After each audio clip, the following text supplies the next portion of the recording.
오늘은 천사의 얼굴을 했던 스데반의 이야기로 하나님의 말씀을 여러분과 함께 나누기 원합니다. 스데반이라고 하는 이름은 면류관이란 뜻이에요. 7 집사들을 뽑을 때에 집사들 중에 한 명으로 뽑혔었고, 이 스데반을 중심으로 이제 복음이 전해지고 있는 장면을 지금 소개를 하고 있는 겁니다. 스데반이 은혜와 권능이 충만하여 큰 기사와 표적을 민간에 행하니 이렇게 기술하고 있습니다. 스데반은 집사였어요. 그때 당시 이제 집사는 안수를 받은 이런 집사였죠. 사도들이 안수를 한 안수 집사였는데 하는 일들은 뭐 지금의 시무장로들이 하는 일, 이런 일들과 비슷한 일들을 지금 이들이 감당하고 있는 이런 상황입니다. 그런데 이 스데반이라고 하는 사람은 이름에서 보여지듯이 헬라파 유대인이었어요. 히브리 본토박이가 아니고 헬라파 유대인이기 때문에 이름도 이제 스데반이라고 하는 헬라식 이름을 가지고 있죠. 그 이름이 면류관이었던 것처럼 스데반의 삶은 하나님의 면류관을 쓰기에 합당한 그런 모델이 되는 이런 삶이었죠. 그래서 평신도들의 모델을 제시하고 있는 가장 대표적인 인물 한 사람을 들라라고 한다면 아마 이 스데반을 들 수가 있을 것입니다. 스데반은 예를 들어서 우리나라 말로 이름을 지으라 뭐 이런다면 오충만 이렇게 이름을 지을 수가 있어요. 5가지가 충만했다라고 이제 기록을 하고 있습니다. 그래서 일단 성령이 충만했고, 지혜가 충만했고, 은혜가 충만했고, 믿음이 충만했고, 권능이 충만했고, 이랬던 사람이 바로 스데반입니다. 성령으로 충만했기 때문에 뭐 은혜가 넘쳤고, 은혜가 넘치기 때문에 성령으로부터 오는 그 지혜가 늘상 떠나지 않았으며, 믿음이 충만했기 때문에 그 믿음으로 인해서 역사하는 힘이 컸던 사람, 이 사람이 스데반이었던 거죠. 이 스데반이 은혜와 권능이 충만하여서 큰 기사와 표적을 민간에 행했다라고 이렇게 기록하고 있습니다. 우리는 큰 기사와 표적이 사도들에게만 주어진 은혜였다라고 생각하는 경향들이 굉장히 클 수가 있어요. 그렇게 이제 배우고 자라왔죠. 그러나 사도행전을 보면 스데반이라고 하는 집사에 의해서 큰 기사와 표적이 동일하게 행해졌음을 지금 나타내 보여주고 있어요. 그 당시에 집사였던 스데반 또는 나중에 등장하는 이제 빌립 집사, 이런 사람들은 집사였지만 하나님의 말씀을 설교하고 다녔고 또 큰 기사와 표적을 행했음을 우리가 볼 수 있다는 거죠. 그러니까 하나님의 일을 하는 데는 직분이 아니라 충만히 일한다는 겁니다. 은혜 충만하고 성령 충만하고 믿음 충만하고 권능 충만하면 누구나 하나님의 일을 할 수 있다는 거예요. 누구나 큰 기사와 표적을 나타낼 수 있고 말씀으로 변론할 수 있으며 또 설교까지 할 수 있다는 겁니다. 목사나 전도사에게만 설교의 기회가 주어지는 것이 아니라 모든 사람들에게는 하나님의 말씀을 변론하고 또 때에 따라서는 설교까지 할 수 있어야 된다 이거죠. 그래서 직분이 아닌 충만함으로 일을 하는 거예요. 많은 사람들이 직분을 타이틀로 여기죠. 그래서 그 직분이 주어지면 마치 어깨에 힘을 주는 이런 것으로 직분이 많이 전락을 해버렸습니다. 그러나 직분은 그런 것이 아니에요. 직분은 충만한 사람에게 주어지는 것이었고, 그 충만함으로 말미암아서 나가서 하나님의 일을 하는 이런 것이 바로 직분이었다는 거죠. 직분은 영광스러운 것입니다. 그러나 그 직분이 일을 하는 것이 아니라 충만함이 일을 하는 것이에요. 충만함 때문에 직분을 갖게 되면 이것이 진짜라는 거죠. 여러분, 사명이라는 것과 소명이라는 것이 있어요. 모든 크리스찬들은 사명을 갖습니다. 하나님의 말씀을 전한다라고 하는 사명, 하나님의 나라를 확장해야 된다라고 하는 사명을 모든 크리스찬들이 공통으로 가져요. 그걸 이제 지상명령이라고 그러죠. 이 지상명령은 예수님을 믿는 사람이라고 한다면 누구나 예외 없이 주어진 게 사명이에요. 근데 이 사명을 감당하기 위해서 모든 사람이 목사가 되어야 되고 모든 사람이 또 사역자가 되어야 되는 것은 아니라는 거죠. 목사, 선교사만 다 투입이 되고 또 다른 직업을 가진 사람은 없고 이런 식의 것이 사명이 아니라는 겁니다. 모든 사람에게 사명이 주어졌대 각기 주어진 소명이 다르다는 거예요. 어떤 사람은 목사로 불렀고 어떤 사람은 과학자로, 어떤 사람은 정치가로, 어떤 사람은 예술인으로 각자 자기 자리에서 살아가면서 자기의 삶을 통하여서 하나님의 말씀을 전하고 하나님의 나라를 확장해 나가야 된다는 거예요. 그것을 소명이라고 부릅니다. 그래서 콜링이라고 하죠. 그 콜링을 우리는 많은 경우에 목사와 선교사가 받는 거, 이것이 콜링이라고 얘기를 합니다. 어떻게 콜링 받으셨어요? 이렇게 얘기하죠. 근데 그 콜링이라고 하는 단어, 그 단어는 사실은 모든 성도들이 다 받았다는 거. 교회라고 하는 그 이름의 뜻 자체가 부르심을 받은 집단이라고 하는 뜻이잖아요. 불러낸 집단, 세상으로부터 불러서 모은 집단, 이것이 교회라는 뜻이란 말이에요. 그렇기 때문에 성도, 부르심을 받은 모든 성도들은 전부 콜링을 받았다는 거예요. 모두가 부르심을 받았다는 겁니다. 그 부르심은 각자 자기가 맡은 직업을 가지고 각자 자기가 맡은 자리에서 하나님의 복음을 전하고 하나님의 말씀을 전하는 걸로 콜링을 받았다는 거예요. 콜링을 받았기 때문에 하나님께서는 그 콜링에 합당한 충만함을 주시기를 원하세요. 하나님의 나라를 사모하고 하나님의 역사를 사모하기만 한다면 콜링 받은 모든 사람에게 하나님께서는 충만하심을 준다는 거죠. 성령 충만, 지혜 충만, 은혜 충만, 믿음 충만, 권능 충만을 하나님께서는 주시기를 원하세요. 그래서 그 직분이 목사가 아니라 할지라도, 선교사가 아니라 할지라도 말씀을 변론할 수 있는 지혜를 주시고 하나님의 말씀을 설교할 수 있는 힘을 주시고 담대함을 주시고 또 큰 기사와 표적을 행할 수 있는 권능을 주신다는 겁니다. 그러므로 이 권능을 제한하지 마세요. 이 기사와 표적이라고 하는 것을 제한하지 마세요. 이것은 모든 부르심을 받은 성도들에게 주어진 것이라는 겁니다. 여러분의 삶에서 권능이 충만하기를 원해요. 여러분이 성령으로 충만하고 은혜 충만하고 믿음 충만하고 또 지혜 충만하여서 하나님의 말씀을 맡은 자로 살아갈 뿐만 아니라 권능 충만하여서 하나님의 기사를 필요로 하고 하나님의 그 표적을 필요로 하는 수많은 아파 있는 사람들, 병든 사람들, 또 소외된 사람들, 그런 사람들을 위해서 일하는 저와 여러분이 될 수 있기를 주님의 이름으로 축원합니다. 9절에 보시면 이른바 자유민들, 즉 구레네인, 알렉산드리아인, 길리기아와 아시아에서 온 사람들의 회당에서 어떤 자들이 일어나 스데반과 더불어 논쟁할세, 이렇게 나오죠. 먼저 우리가 자유민들이 누구인지를 좀 알 필요가 있어요. 자유민들이라는 뜻은 자유스러운 백성이라는 뜻이잖아요. 자유스러운 백성이란 말은 왜 나오냐면 이 사람들이 원래 자유롭지 못한 사람이었다는 뜻에서 나온 겁니다. 그래서 폼페이 장군에 의해서 로마로 포로로 잡혀간 사람들이 나중에 풀려난 거예요. 그래서 자유민이 된 거죠. 원래는 그러니까 이 사람들이 포로였다는 겁니다. 근데 이 사람들이 자유민이 되면서 이곳 저곳에서 이제 흩어져 살게 된 거죠. 이곳 저곳에서 흩어져 살다 보니까 그곳의 문화, 그것의 언어로 소통을 해야 되겠잖아요. 그렇게 살아야 되기 때문에 이 사람들은 헬라 문화권이었고 헬라어를 중심으로 구사를 했던 이런 사람들인 겁니다. 근데 이 사람들이 이제 본토로 돌아오잖아요. 그럼 본토로 돌아오면 이 사람들은 헬라 문화권이고 헬라어로 소통하는 것이 더 편하기 때문에 자기들이 모이는 자유민들의 회당을 만든 거예요. 그래서 그 회당에서 이제 하나님의 말씀을 나누고 예배도 드리고 또 말씀도 선포되고 이런 곳이 바로 자유민들의 회당이었죠. 그 회당에 스데반도 들어가 있었던 겁니다. 스데반 역시 헬라파 유대인이었기 때문에 이들 가운데서 섞여 있는 거죠. 여기에는 이제 구레네 사람도 있고 알렉산드리아 사람도 있고, 여기 구레네 알렉산드리아 이곳은 이제 북아프리카에 위치한 곳이죠. 이곳에서 왔던 사람들이 이곳에 있었던 겁니다. 그리고 또 길리기아와 아시아 이쪽은 이제 터키 지방이겠죠. 지금의 터키 지방에서 온 이런 사람들이 그곳에 한 곳에 있었던 거예요. 스데반이 이제 뭐 하나님의 말씀을 거기서 전했겠죠. 그러니까 스데반과 더불어서 이제 논쟁이 벌어진 겁니다. 율법이 맞냐, 복음이 맞냐, 예수 그리스도가 진짜 메시아냐 아니냐 이런 걸로 이제 논쟁이 붙었겠죠. 논쟁이 붙은 이 자리에 사도들은 있지 않았어요. 그러니까 각자가 할 수 있는 일의 영역이 있다는 겁니다. 스데반이 헬라파 유대인이었기 때문에 이 자유민들에게 복음이 전파되는 것이 가능했다는 거예요.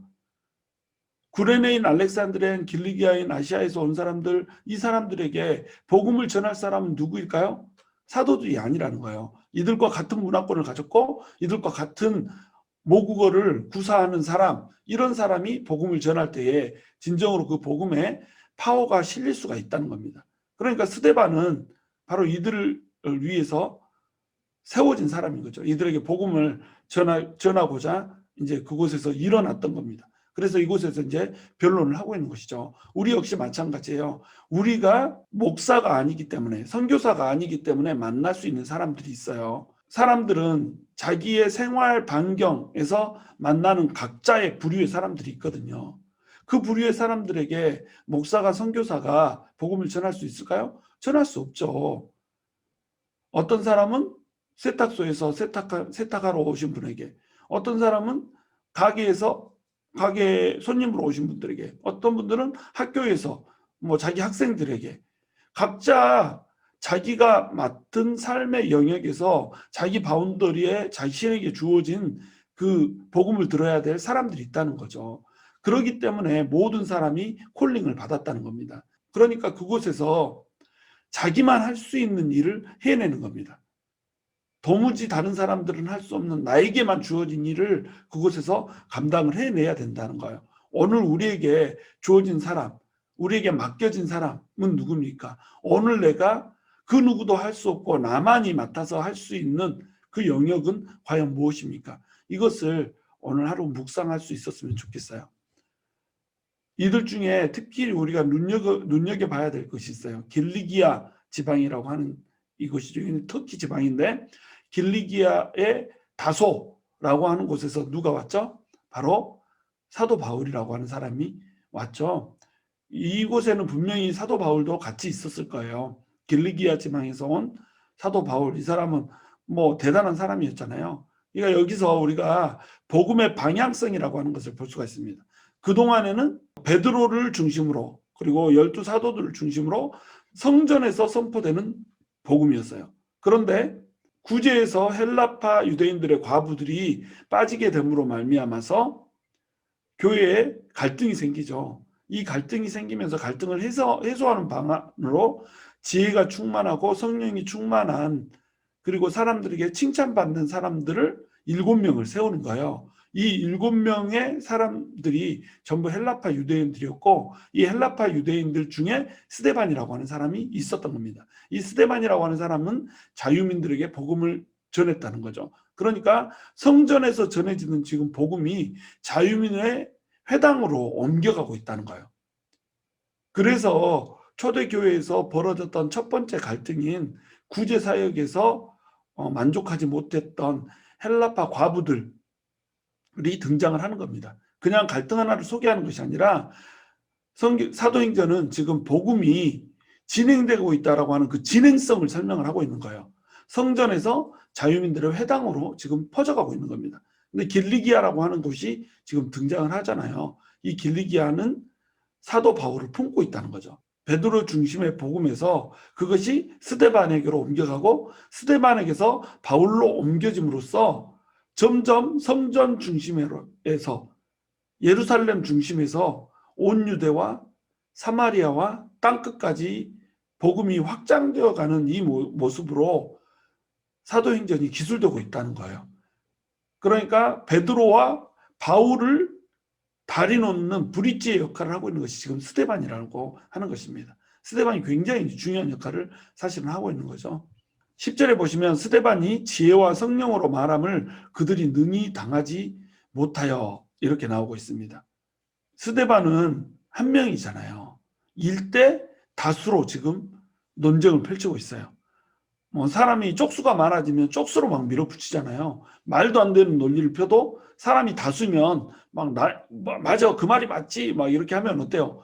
한 사람이 막 밀리잖아요. 옳은 소리를 해도 빽빽 소리 질러대고 막 우겨대면 다수한테 이길 수가 없다는 거죠. 그리고 많은 사람들이 있으면 그 논리가 다양해질 수가 있잖아요. 한 사람이 있으면 그 한 사람의 논리이지만, 뭐 10사람, 100사람 삥 둘러서 쌓여있으면 10사람의 머리와 한 사람의 머리가 지금 대립을 해야 된다는 거죠. 그리고 여기에 모인 사람들은 율법에 능통한 사람들이잖아요. 구약을 아주 빠삭하게 알고 있는 이런 사람들이라는 겁니다. 모두가 지식인이었고 정통한 사람들, 이런 사람들인데 이 사람들과 일대 다수로 지금 논쟁을 벌이고 있는 거예요. 근데 스데반이 이 논쟁에서 밀리지가 않는 거예요. 왜냐하면 스데반은 지혜와 성령으로 가득 차서 말을 하고 있거든요.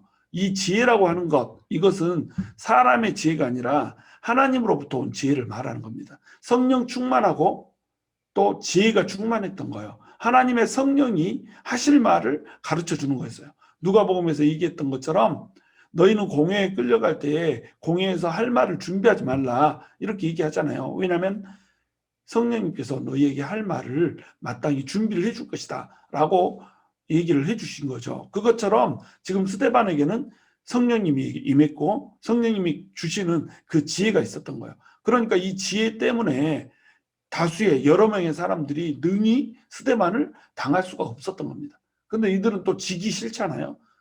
그래서 11절에 보시면 사람들을 매수했다고 나와요. 그리고 이 매수된 사람들이 거짓으로 얘기를 하는 겁니다. 이 사람이 모세와 하나님을 모독하는 말을 하는 것을 우리가 들었노라, 이렇게 말하게 해서 이 사람들을 고발하게 만드는 겁니다. 이 사람들은 거짓이 아니면 이길 수가 없었던 거예요. 스데반은 도무지 거짓이 아니면 이길 수 없는 이 지혜를 가지고 있었던 겁니다. 왜냐하면 이것은 율법 대 은혜의 싸움이었기 때문에 그래요. 율법은 완성된 게 아니거든요. 은혜가 옴으로써 율법이 비로소 완성되거든요. 미완성 대 완성의 싸움이었던 거죠. 그러니까 당연히 완성이 이기죠. 전통 대 복음의 싸움이에요. 이 전통은 사람으로부터 온 거잖아요. 복음 누구로부터 왔어요? 예수 그리스도를 통해서 하나님으로부터 온 거라는 거죠. 하나님의 지혜와 사람의 지혜가 어떻게 겨뤄질 수가 있냔 말이죠. 하나님의 지혜인 복음이 당연히 전통이라고 하는 사람의 지혜를 이길 수밖에 없다는 거죠. 그 다음에 이것은 진리 대 비진리의 싸움이라는 거예요. 사람이 세워놓은 전통, 또 완성되지 않은 율법, 그리고 복음을 위해서 미리 제시된 율법, 이것은 비진리라는 거예요. 진리는 뭐예요? 율법을 완성시킨 복음이 진리라는 겁니다. 하나님께서 공짜로 주신 선물인 은혜가 진리라는 거예요. 그러니까 진리를 말하는 것이 당연히 이길 수밖에 없다는 겁니다. 그러므로 여러분, 우리가 세상 가운데 나가서 복음을 전할 때에 여러분이 부족하다고 생각하지 마세요. 여러분, 성령 하나면 족합니다. 은혜 하나면 족한 거예요. 하나님으로부터 오는 지혜 하나면 족한 겁니다. 그러므로 누군가를 만나서 복음을 전하고 전도를 하고자 시도할 때는 여러분 반드시 기도하십시오. 성령으로 충만하기를 기도하시고 하나님께서 지혜를 주시기를 기도하십시오. 그리고 여러분, 우리가 완성된 것을 가진 자라고 하는 이 자부심, 자긍심을 가질 수 있어야 돼요. 사람들은 마구 막 거짓말을 하고 우겨서라도 싸움에서 논쟁에서 지기 싫어서 달라들거든요. 그래서 막 횡설수설하기도 하고 지가 무슨 말을 하는지도 모르고 막 이럴 때가 많단 말이죠. 그런데 이럴 때 우리는 우리가 갖는 우리만의 자존감이 있어야 돼요. 우리 것이 완성된 거라고 하는 거. 그래서 깐족깐족 막 이렇게 하는 사람들이 있는데 결코 화내거나 막 이럴 필요가 없어요. 우리가 복음을 전할 때 두려움으로 해야 되고 온유함으로 해야 되는 겁니다. 누군가가 너희 안에 있는 소망에 대해서 묻거든 너희는 두려움과 온유함으로 하라고 얘기해요. 두려움은 뭐냐면 하나님에 대한 두려움이에요. 잘못해서 이 영혼을 놓치면 어떻게 하지? 잘못해서 이 영혼이 나로 인해서 실족하면 어떻게 하지? 라고 하는 두려움이 있어야 돼요. 그러나 온유함이 있어야 된다는 겁니다. 온유함은 그 뜻이 절제된 힘이란 뜻이거든요. 길들여진 말이란 뜻이에요. 그러니까 말이 힘이 있는데 길이 들여지면 막 마구 뛰지 않잖아요. 야생마는 뭐 힘이 있으니까 마음대로 뛰는데 이 야생마가 길들여지면 어때요? 그 힘을 주인을 위해서만 쓴다는 겁니다. 이게 온유거든요. 온유라고 하는 것은 내가 힘이 없기 때문에 할 말이 없기 때문에 조용한 것이 아니에요. 힘이 있고 할 말이 막 넘치고 이렇지만 그것을 시기적절하게 길들여 놓고 하나님이 원하시는 뜻대로 사용을 하는 겁니다. 그러니까 이 온유함으로 말씀을 전할 때에 깐죽거리고 막 공격하는 그 말에 일희일비하고 무너지고 흔들리고 이럴 것이 아니고 여유를 가질 수 있어야 된단 말이죠.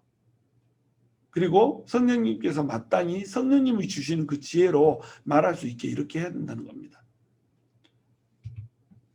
12절에 보시면 백성과 장로와 서기관들을 충동시켜 와서 잡아가지고 공회에 이르러 이렇게 나오고 있죠. 거짓 증인들이 가서 보고를 해요. 이 사람들이 우리의 율법을 파하려고 하고 모세의 법을 어기게 막 이렇게 하고 있습니다. 그러니까 이 사람을 잡아야 됩니다. 이렇게 얘기를 하니까 백성들, 장로들, 서기관들 막 이 사람들 충동이 돼가지고 이제 스데반을 잡은 거예요. 스데반 한 사람을 잡아서 지금 공회로 끌고 온 겁니다. 공회에 끌고 와서 이 사람을 이제 어떻게 하든지 좀 제거를 해야 되겠는 거예요. 그래서 거짓 증인들을 세우는 겁니다. 거짓말이 아니면 절대로 이제 어떻게 해볼 수가 없으니까.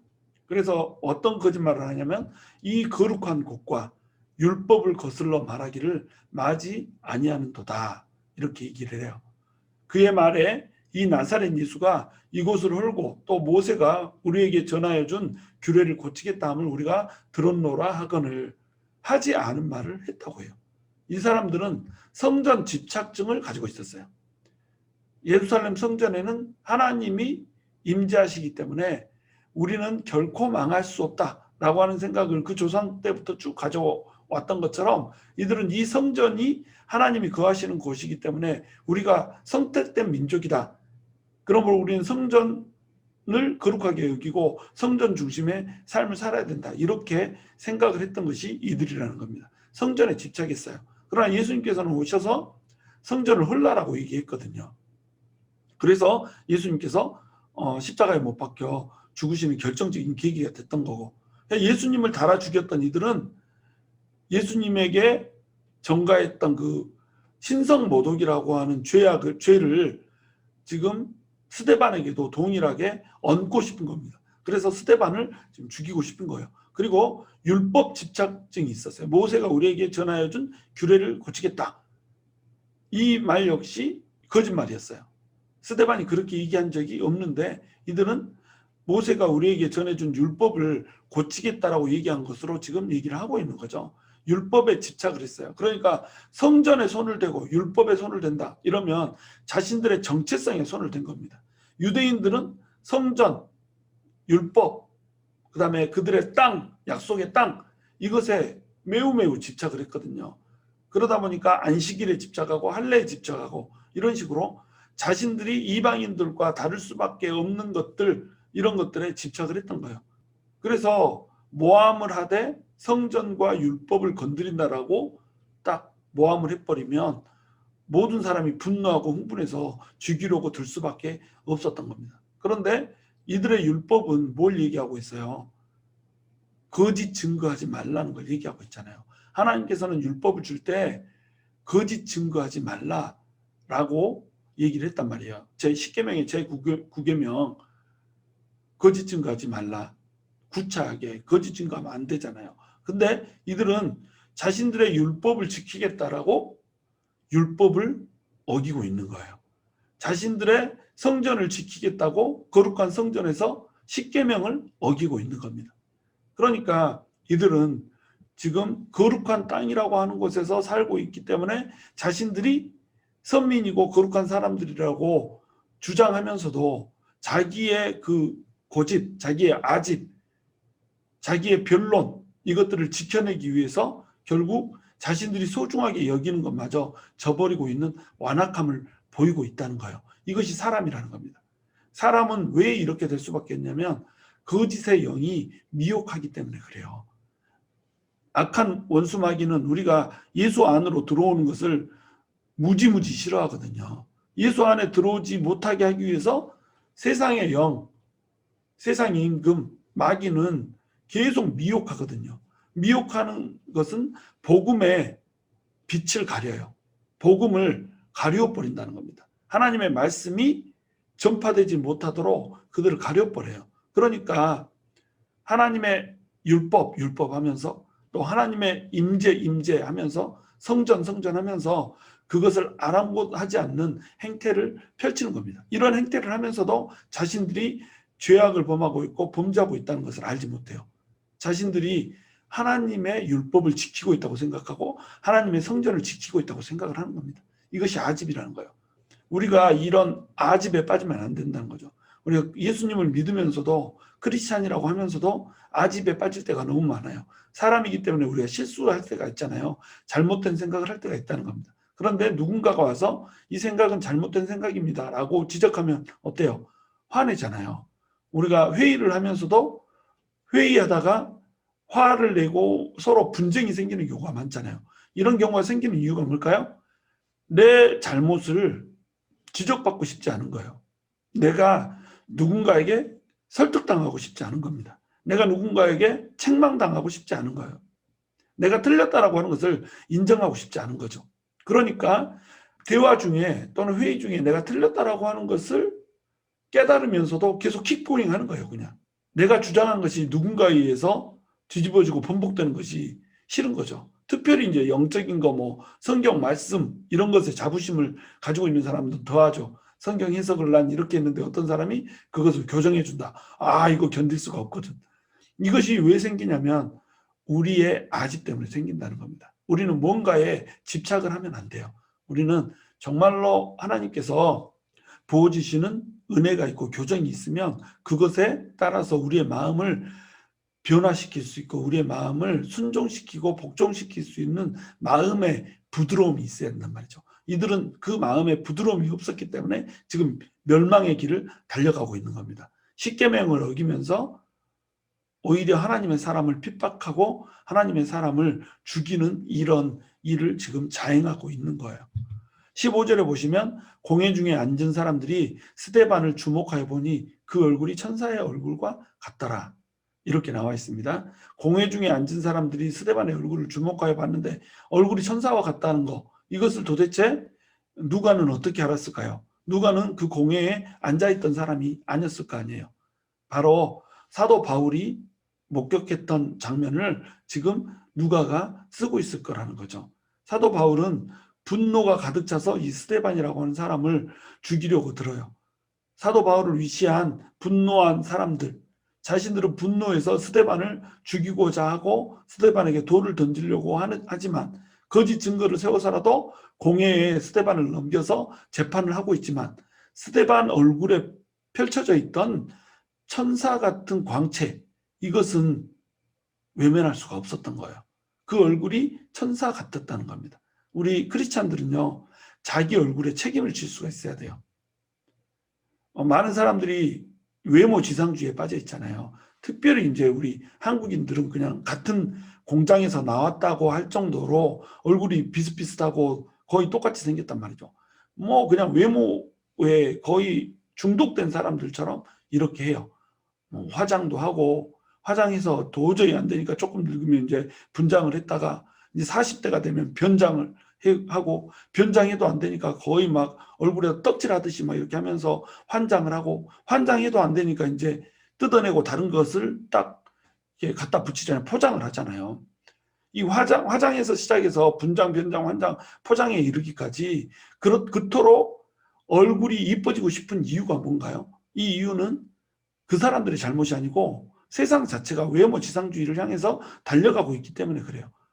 겉으로 보여지는 것, 사람들이 판단하는 외모, 이것으로 인해서 내가 판단받고 또 조롱받기도 하고 멸시받기도 하고 응당히 받아야 될 대접을 받지 못하기도 하고 이렇게 되기 때문에 외모로 인해서 멸시받고 외모로부터 인해서 조롱받고 외모로 인해서 내 출세가 내 길이 막혀지지 않기를 원하는 거죠. 이것이 세상 가운데서 인정받고 싶어하고 번영하고 싶어하고 풍요를 누리고 싶어하는 사람들의 자연스러운 행태라는 겁니다. 세상이 이렇게 몰고 가니까 세상에 편승하고 싶은 사람들은 전부 이렇게 갈 수밖에 없는 거예요.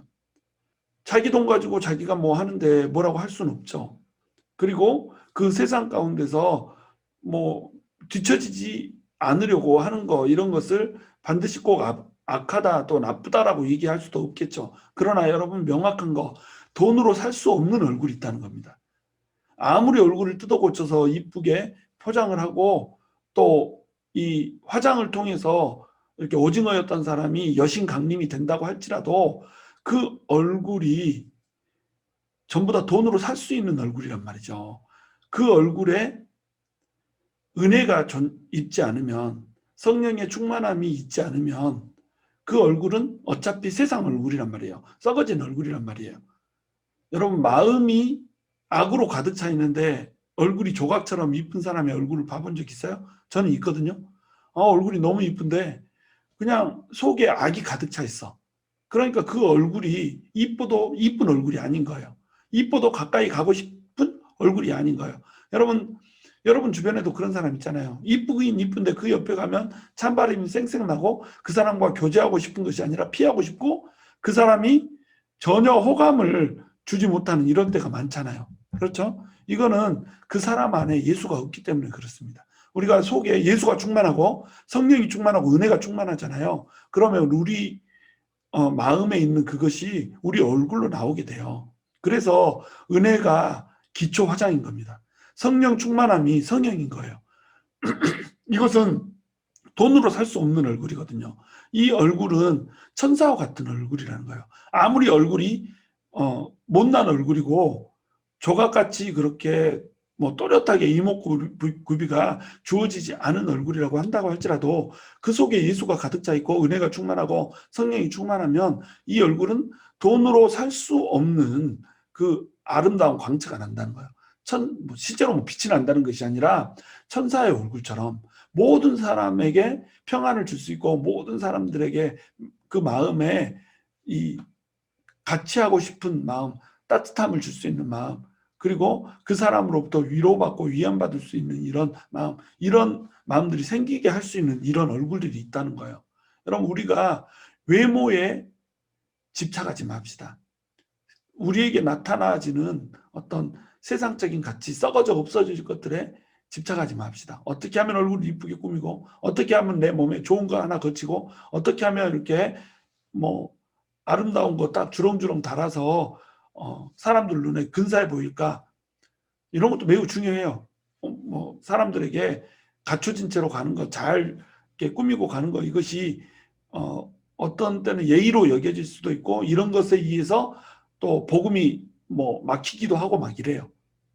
너무나도 막 꼬질꼬질하면 사실은 복음을 들어보고 싶은 그 호감을 못 갖게 하기도 하고 그래요. 그러니까 우리는 사실은 그런 것도 신경을 써야 하긴 해요. 그러나 진정으로 우리가 집중해야 될 것, 이건 뭐냐면 우리 내면에 은혜가 충만해져서 그 내면에 충만된 은혜가 밖으로 발산되는 것, 이것이 우리에게 있는가 없는가, 이게 매우 중요하다는 거죠.